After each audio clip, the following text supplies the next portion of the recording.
सर्वसामान्यांच्या हक्काचा आवाज जागर जनस्थान। धुळे शहरात वर्षभरापूर्वी मोठा गाजावाजा करत देवपूर भागात असलेल्या SSVP कॉलेज जवळ ड्रेनेज लाईनचे काम करण्यात आले होते। मात्र हे काम अत्यंत निकृष्ट दर्जाचे होते।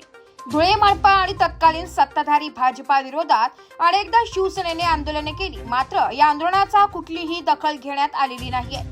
त्यामुळेच आता पुन्हा काल झालेल्या मुसळधार पावसामुळे येथील ड्रेनेज लाईन फुटल्याने रस्त्यावर लाखो लिटर पाण्याची नासाडी होत असल्याचं चित्र पाहायला मिळत आहे।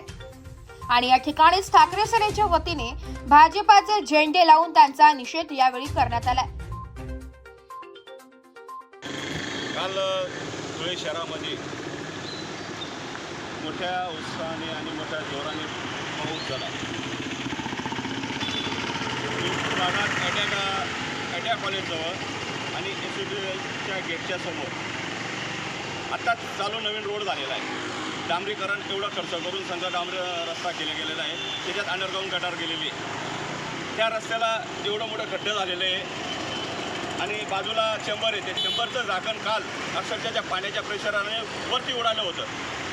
काल इकडनं 2-3 जण या खड्ड्यांमध्ये पडले, पण काल एका लहान बालकाला दाढीला लागलं। पण तिथे आजूबाजूचे लोटगाडी हातगाडीवाल्यांनी जवळ येऊन सगळ्या मित्रांना उचललं आणि आम्हाला कळवलं की असं असं झालं। आम्ही तात्काळीत आलो। काल प्रशासनाला आम्ही बरेच वेळा फोन लावले की तात्काळीत येऊन या खड्ड्याचं काहीतरी मुरुम टाकून वगैरे मुद्दा द्यावा, पण कितीही केलं भाजपची सत्ता असल्यामुळे सर्वांना असा गुरमीचा एक अहंकार झालेला आहे, त्याच्यामुळे कोणी दूर लक्ष देण्यास तयार नाही।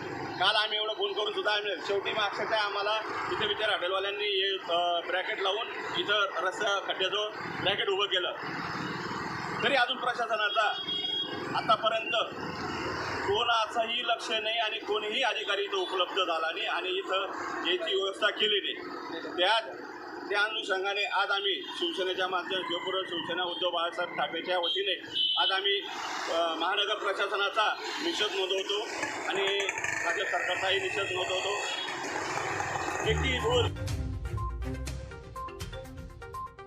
जागर जनस्थान करिता प्रतिनिधी रूपक बिरारी, धुळे।